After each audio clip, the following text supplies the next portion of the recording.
Bem-vindos a mais um encontro de especialistas do Laboratório Franceschi. Eu sou Letícia Brandão, médica reumatologista, especialista pela Sociedade Brasileira de Reumatologia e assessora médica do laboratório. E hoje, o nosso tema escolhido foi abordar a interface da reumatologia com a infectologia e a endocrinologia.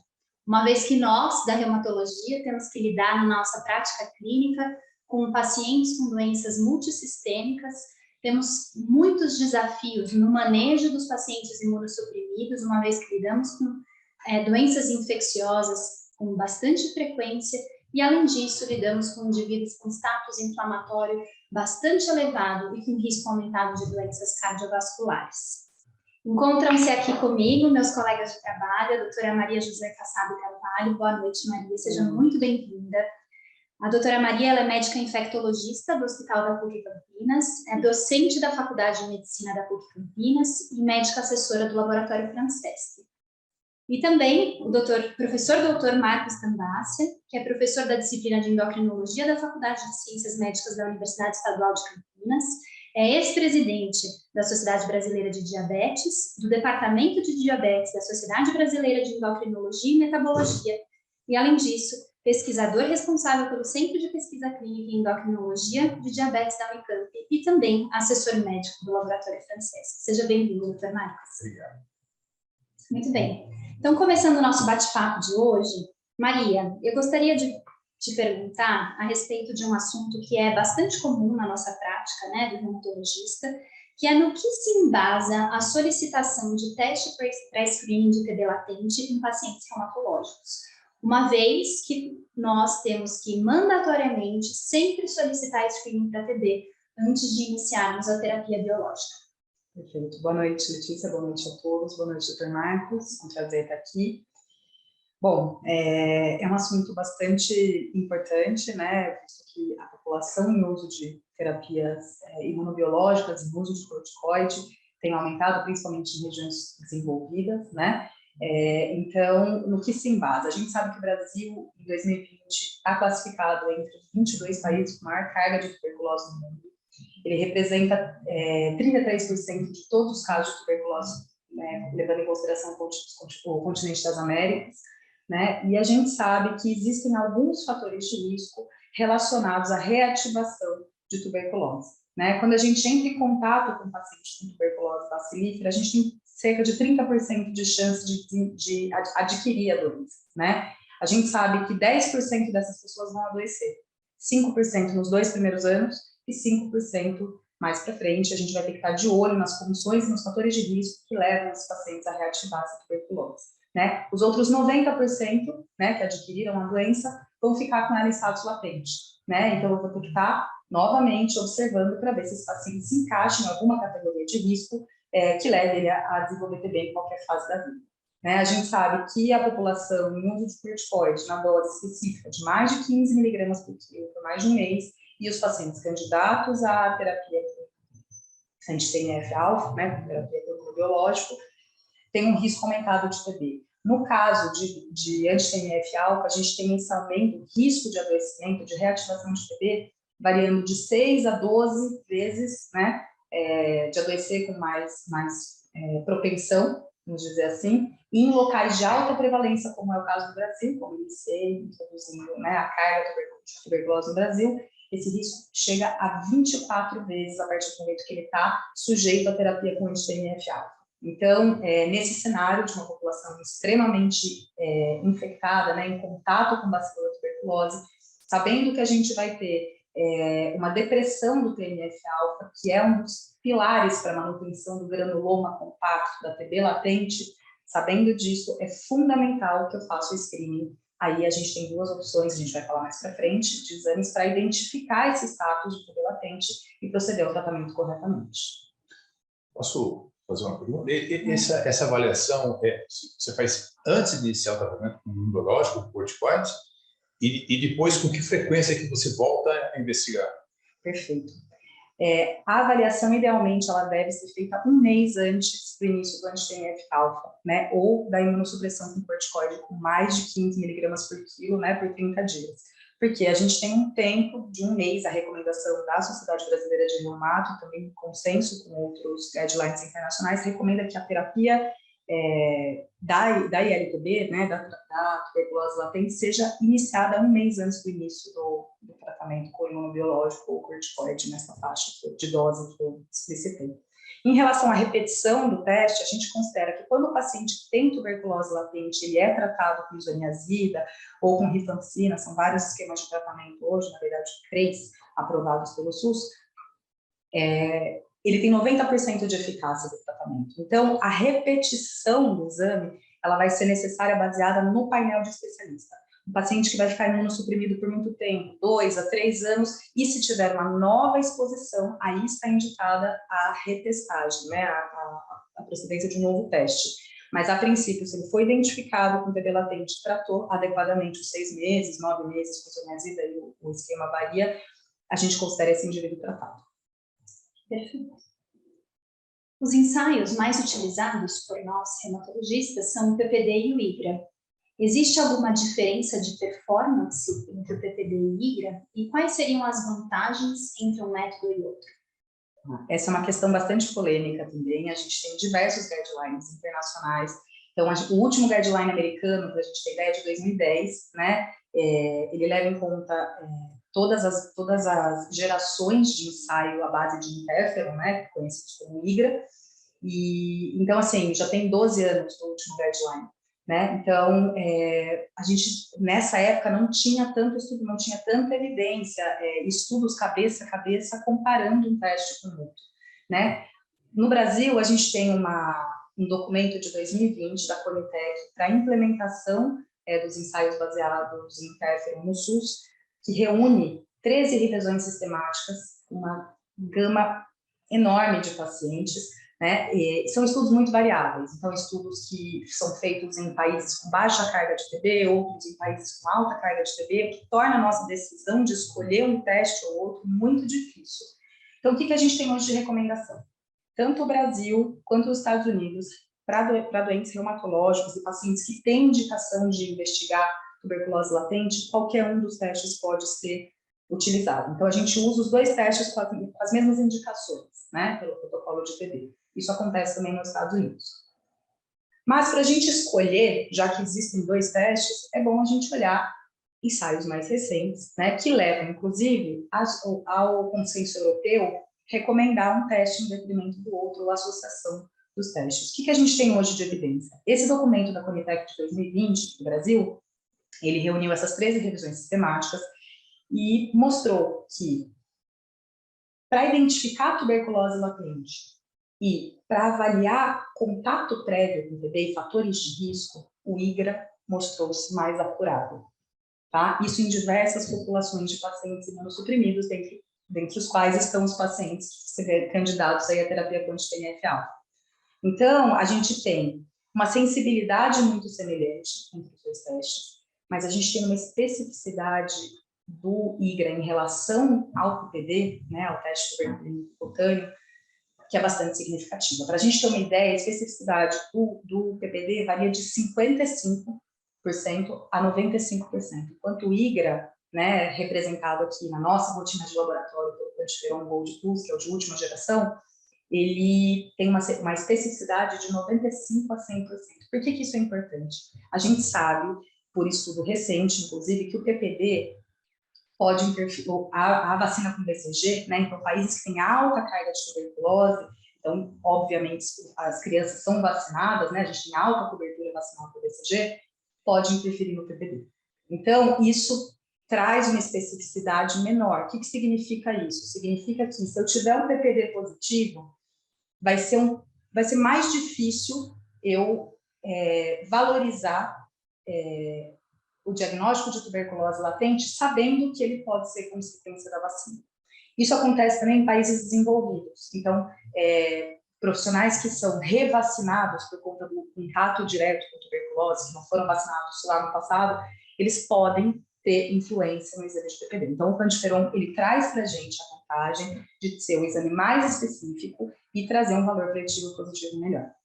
Se você tem um IGRA negativo, vale a pena investigar Com PPD também? Excelente questão, doutor Marcos. A gente tem uma recomendação, na verdade, a recomendação onde isso é abordado no guideline americano, ele coloca que essa deve ser uma decisão médica pautada em fatores de risco do paciente. Então, o que eu quero dizer com isso? Se eu tenho um paciente com alto risco de adoecer por tuberculose, pacientes imunossuprimidos, extremos de idade, menor que 2, maior que 65 anos,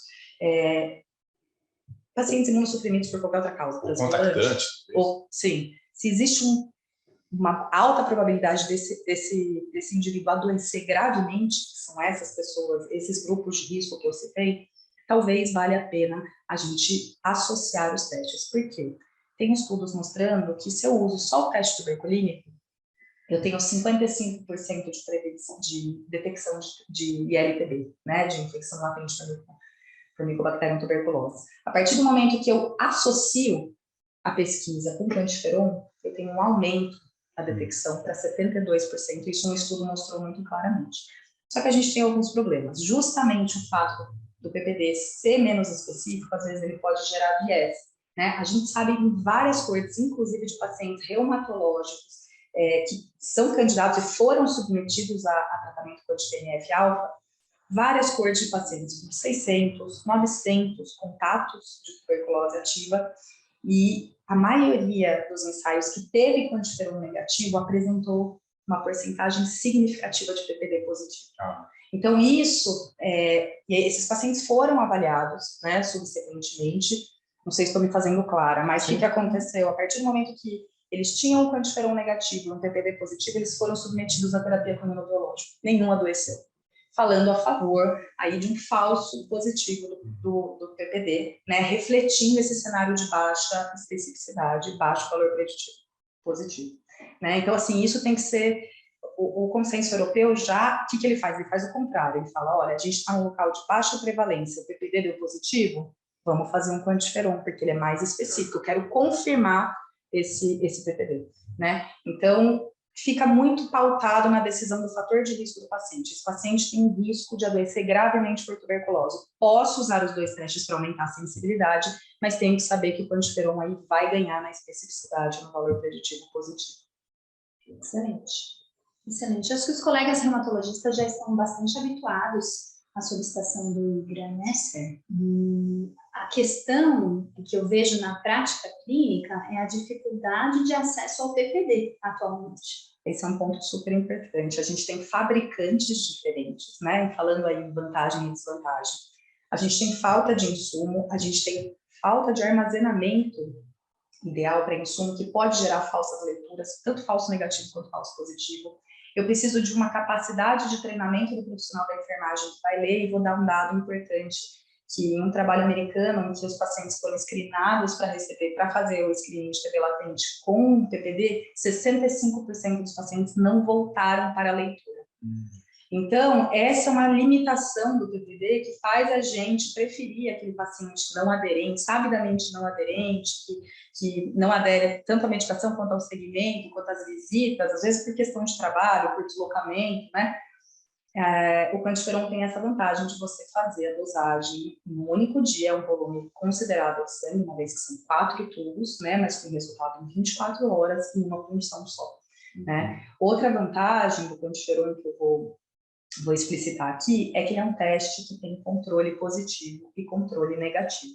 O fato do exame ser controlado, né, a partir do momento em que o exame pode cair numa zona de penumbra da indeterminado, já vou adiantar que para os pacientes imunossuprimidos, entre os quais estão aí os reumatológicos, né, e os de TNF-alfa, a chance de dar indeterminado é cerca de 5%. Tá? Então, não é um valor que assusta, mas quando dá indeterminado, o fato de ter um tubo de controle positivo e de controle negativo faz com que a gente consiga interpretar o que é essa zona de penumbra. Esse paciente está com uma liberação de interferon globalmente diminuída. Vamos tirar a imunossupressão e a gente pode repetir esse teste mais para frente. Então, o fato de ser um exame controlado dá muita segurança para o médico fazer a interpretação adequada, diferente do PPD. Né? Agora, de vantagens do PPD, a gente tem o fato de ser um exame amplamente disponível, né, há muito tempo, ele ser mais estudado em populações com alta taxa de tuberculose, né? A gente não tem tanto ensaio de IGRA em populações altamente contaminadas por tuberculose. Então, a gente tem que também favorecer isso, né, no exame de PPV. E outra coisa é que o guideline americano de 2010, que é um pouquinho antigo, já saíram trabalhos depois disso, não recomenda a realização do ensaio baseado em interferon, do IGRA, ou quantiferol plus, para crianças menores de 5 anos, justamente por imaturidade do sistema imunológico, e aí pode ter alteração na liberação de interferon, isso prejudicar a performance do teste. Tá? Hoje a gente já tem ensaio em criança, mostrando que a mesma coisa que a gente vê em adultos, bons resultados com o IGRA, o que levou o Brasil, recentemente, agora, uma portaria de fevereiro de 2022, a incluir o IGRA pelo SUS para pacientes com HIV, para pacientes candidatos ao transplante e para pacientes com idade contactantes domiciliares acima de 2 anos. Tá? Para a população reumatológica, ele não foi incorporado ao SUS por uma questão de farmacoeconomia, mas do ponto de vista de acurácia, ele foi superior. Tá? Então, a gente também, até estava conversando recentemente com o Dr. Gabriel, sobre isso. Existe aí um plano de incorporação, né, no rol dos convênios, né, da ANS, de implantar esse exame para ser coberto pelo convênio, porque o quantiferon ainda não é coberto pelo convênio, mas há aí uma grande chance de amplo acesso através dos convênios dessa pesquisa tão importante nesse perfil de pacientes. Excelente. Acho que ficou muito claro, né, essas diferenças entre PPV e quantiferon, inclusive a riqueza dessa interface e do acompanhamento multidisciplinar dos nossos pacientes, reumatologia e infectologia. Começando, então, a parte da interface da reumatologia com a endocrinologia, eu gostaria de perguntar para o Dr. Marcos qual que é a relação da obesidade com as doenças reumáticas imunomediadas? A gente já tem dados epidemiológicos que mostram que existe associação de doenças reumatológicas com obesidade. Na verdade, a obesidade, nós estamos vivendo uma epidemia de obesidade mundial. Estou tentando um grande aumento de obesidade, e com isso, obviamente, aumenta a chance de eventos cardiovasculares. A obesidade não é simplesmente uma questão estética, é uma doença que tem características de risco cardiovascular bastante importantes, associado com hipertensão, com epidemia, com diabetes tipo 2 e com processo inflamatório subclínico. Só para a gente dar uma contextualizada do que é síndrome metabólica hoje, dizer que é uma associação de fatores de risco cardiovascular, mas que tem algo em comum. Você define que alguém tem síndrome metabólica, ele tem que ter obesidade mais 2 dos 4 fatores que eu escolheria 2, que é triglicérides elevado quanto? Mais do que 150. HDL baixo quanto? Menos do que 40 para homem, 50 para mulher. Ou hipertensão, ou em tratamento antihipertensivo, né? Ou diabetes, ou tratamento com drogas para tratar hiperglicemia. Se você tiver 2 dessas situações, mais obesidade, a gente chama de síndrome metabólica. Mas, então, você vê que é uma doença complicada, porque tem pacientes que têm síndrome metabólica sendo obeso, hipertenso, dislipidêmico, tem pacientes que é obeso e diabético, você vê que não é.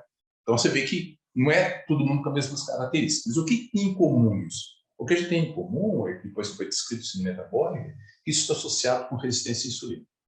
Então, a resistência à insulina, que está por trás dessa história toda, é que é o principal fator que leva ao risco cardiovascular. Por quê? A resistência à insulina é uma situação em que você tem insulina o suficiente, mas essa insulina não exerce o efeito metabólico, então ela não diminui tanto a glicemia, por exemplo. Então, o que acontece? Se você tem resistência à insulina, o indivíduo produz mais insulina para vencer a resistência à insulina. Essa hiperinsulinemia é que está associada com alguns fatores. Um deles, por exemplo, é aumento do TNF-alfa, né? Aumento de interleucina 6, são marcadores de processo inflamatório. Se você pegar pacientes com síndrome metabólica, você vai ver que, à medida que você aumenta o número de fatores metabólicos, pacientes que obeso, hipertenso, diabetes, quanto mais fatores da síndrome metabólica tiver, maior o nível de proteína C reativa, por exemplo, aumentado, maior TNF-alfa, maior interleucina 6. Ou seja, essas situações estão associadas, existe uma associação processo inflamatório subclínico com risco cardiovascular e com resistência à insulina. E por que isso acontece, né?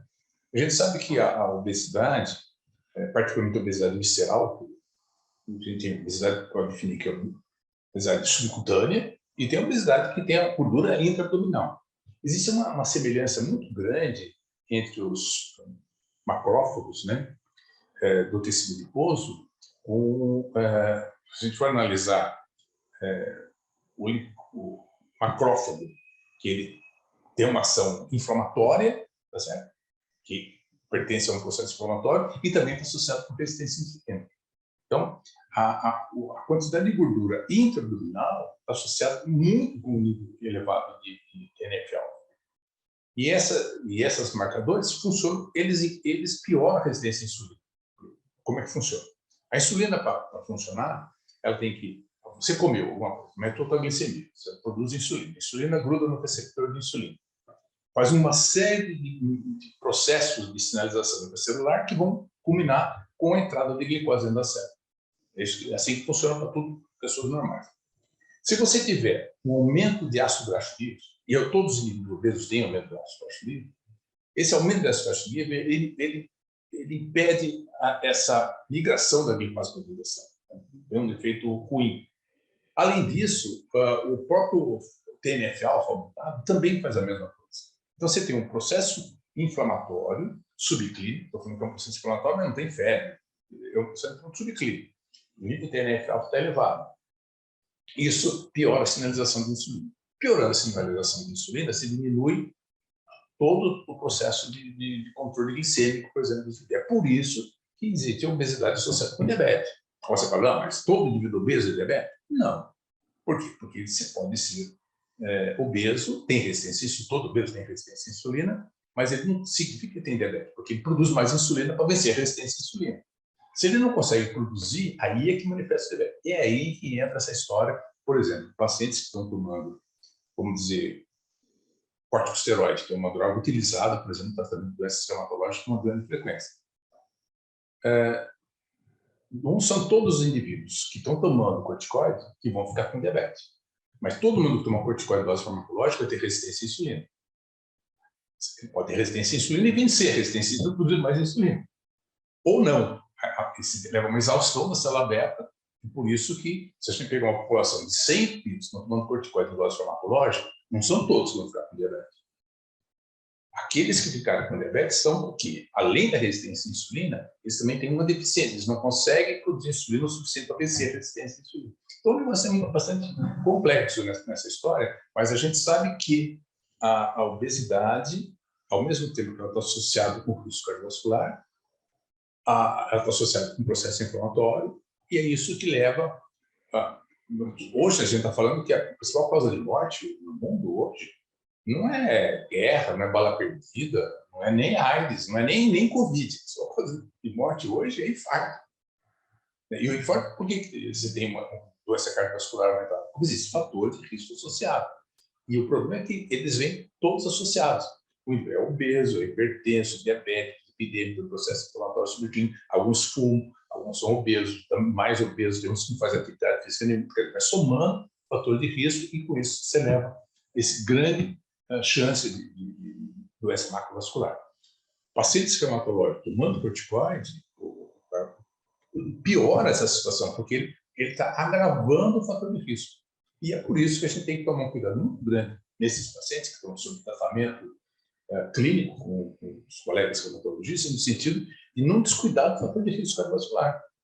Tomar muito cuidado com essa história da obesidade, induzida por corticoide, o fato de indivíduo já ter uma doença reumatológica, isso ele tem uma diminuição da capacidade de fazer atividade física, que piora mais ainda porque ele é sedentário, né? E ele engordando e com corticoide de dose elevada, aumenta a chance de dislipidemia, de hipertensão, de diabetes, e alguns ainda fumam. Então, você tem um conjunto de situações que vão culminar com um quadro isquêmico ou coronariano ou artéria cerebral, quer dizer, a incidência de AVC e de infarto aumenta nessa população. Então, por isso que a gente tem que ter um cuidado muito grande, primeiro, no sentido da prevenção do risco cardiovascular, né? No sentido de estimular práticas de atividade física adequada, diminuir peso, fazer escolhas alimentares melhores e cuidar muito bem as doenças de base. Aquele indivíduo que tem uma doença hematológica, que é hipertenso, ou que é diabético, ou que tem dislipidemia, tem que cuidar muito bem dessa parte, porque senão você não está diminuindo o risco cardiovascular.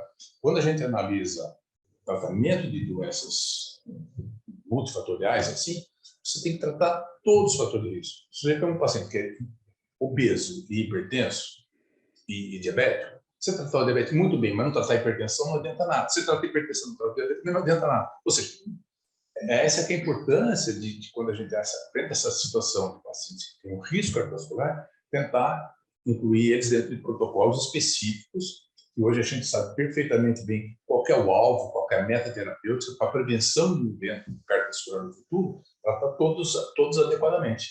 Quanto tem que ser o nível de LDL, quanto tem que ser o nível de HDL, quanto tem que ser o triglicérides, que nível de pressório que ele vai manter, como é que nós vamos controlar a glicemia, como é que nós vamos controlar o peso desse paciente.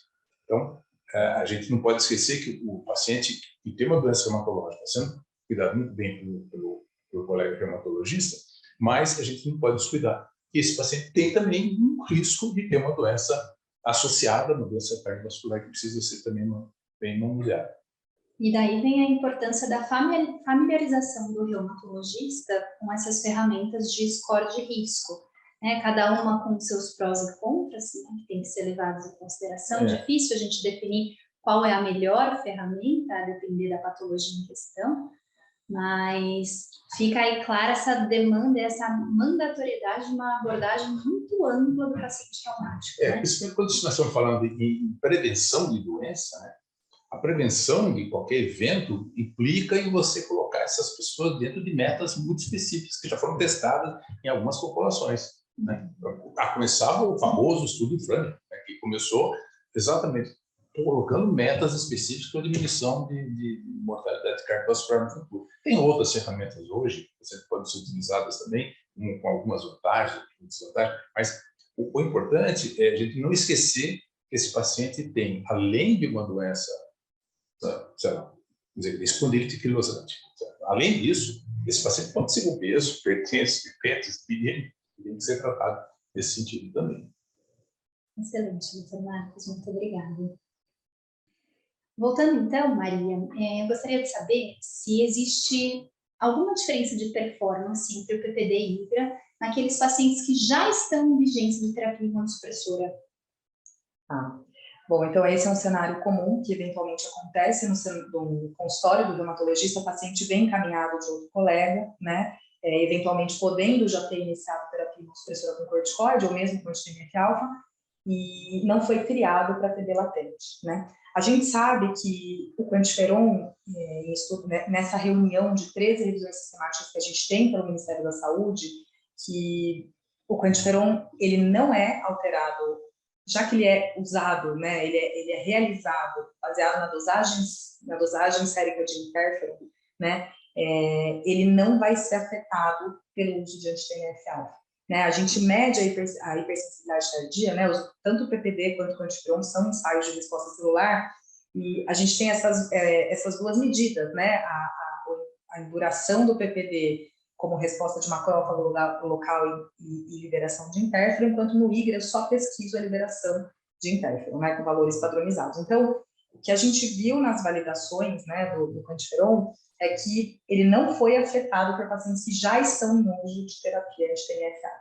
Tá? Quando comparado com o PPD, a gente sabe que o PPD vai ter perda de performance, né? Tanto em paciente que está em uso de anti-TNF-alfa, quanto em paciente que está em uso de corticoide mais de 15 miligramas a mais de 30 dias, e também em pacientes com drogas modificadoras de doença, né, de curso de doença.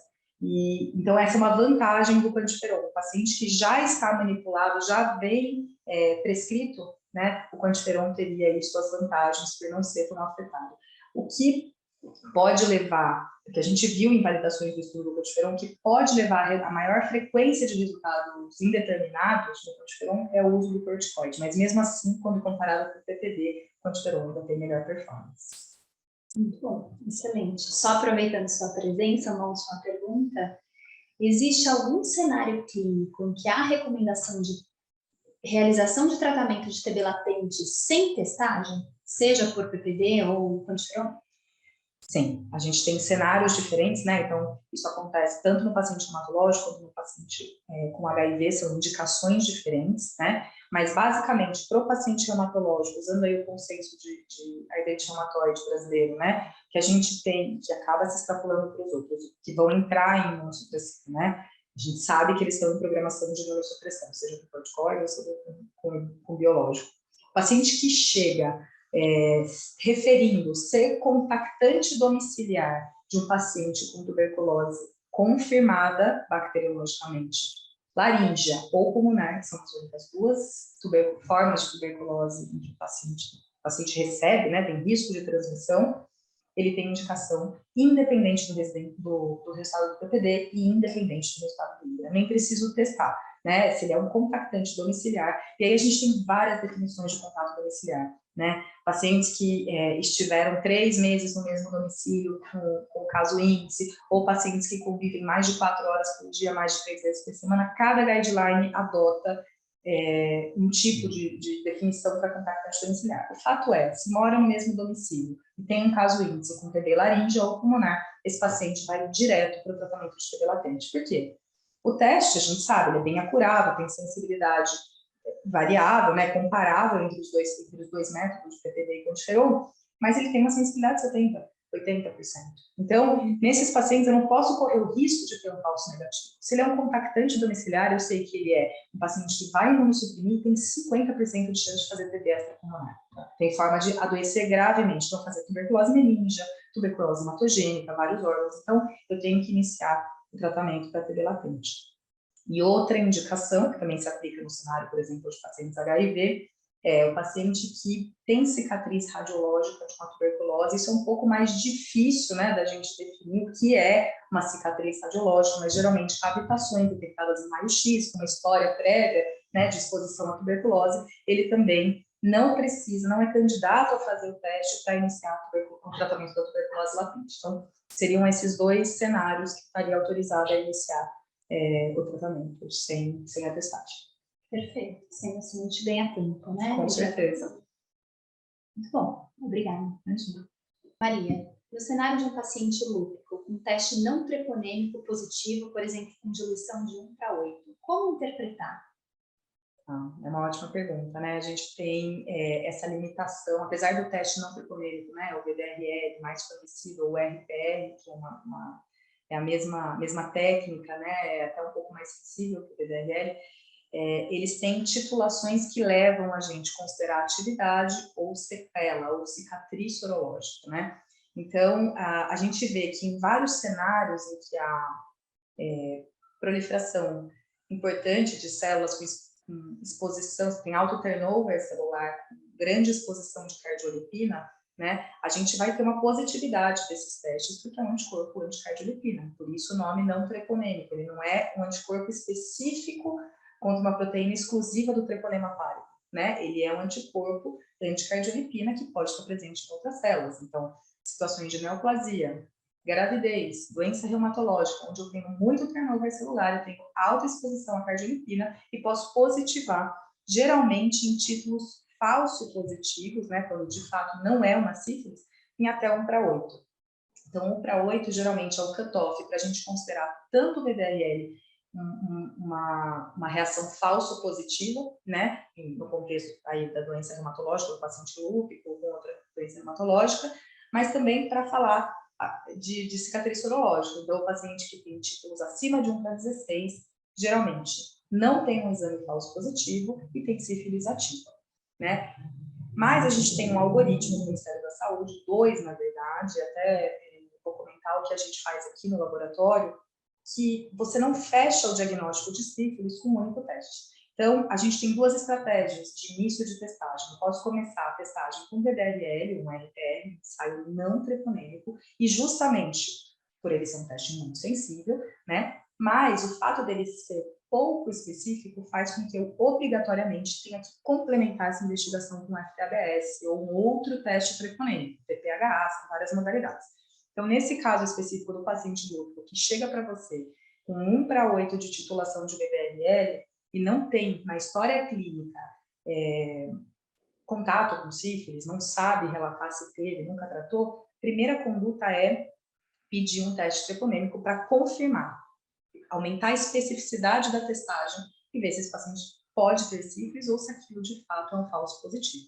Se ele fechar com 1:8, isoladamente de VDRL, com teste treponêmico negativo, FTBS, TPH, você pode seguir ele a cada 3 meses, né, com titulação de VDRL, para ver se isso não sobe, e obviamente estar atento clinicamente se esse paciente não faz sintoma neurológico, se ele não faz racho cutâneo, sinais de sífilis secundária, né? O que a gente faz no laboratório é o segundo algoritmo proposto pelo Ministério da Saúde. A gente começa a testagem com um teste treponêmico, né? O que a gente ganha com isso? O teste treponêmico, ele é um teste extremamente sensível, né? Seja ele quimioluminescência, que é o que a gente faz hoje, né? Ou FTBS, ou TPH. Quando a gente pede, por exemplo, eu vou dar o exemplo do laboratório, do nosso laboratório. Se o paciente pede sorologia para sífilis, eu vou começar com o teste treponêmico, porque aí eu tenho chance de pegar, por ser um teste sensível e específico, eu tenho uma chance de pegar o paciente que teve sífilis, que está com sífilis, né? Diferente do VD, que pode, por exemplo, ter mais falso negativo. Então, na sífilis primária, o VD está negativo. O FTA é o primeiro exame positivado. Na primeira semana de sífilis, então, depois do cancro, eu já tenho FTBS positivo, que é o que acontece com o VD. Então, eu ganho nesse paciente.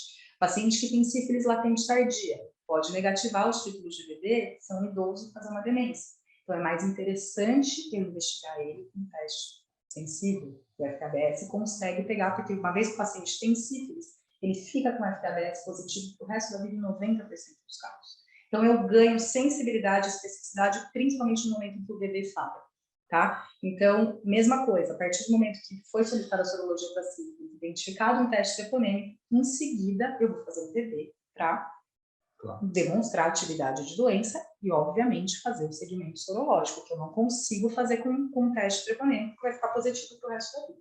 Tá? Então, assim, o que a gente tem que ter em mente para sífilis é a gente nunca vai fechar diagnóstico de sífilis baseado em um único teste, e quando a gente utilizar testes não treponêmicos como o VD, principalmente nessas situações em que pode haver falso positivo, eu já solicitar o FTBS ou o teste treponêmico no mesmo pedido para ganhar tempo e saber interpretar se isso é um falso positivo ou se isso de fato é um risco aí do paciente ter sífilis latente. Perfeito. Essa é uma dúvida extremamente frequente na nossa prática clínica e traz à tona a importância da familiarização do clínico com as metodologias laboratoriais e, inclusive, a realização de uma interpretação bastante crítica quando a gente pega esses resultados no consultório. Perfeito.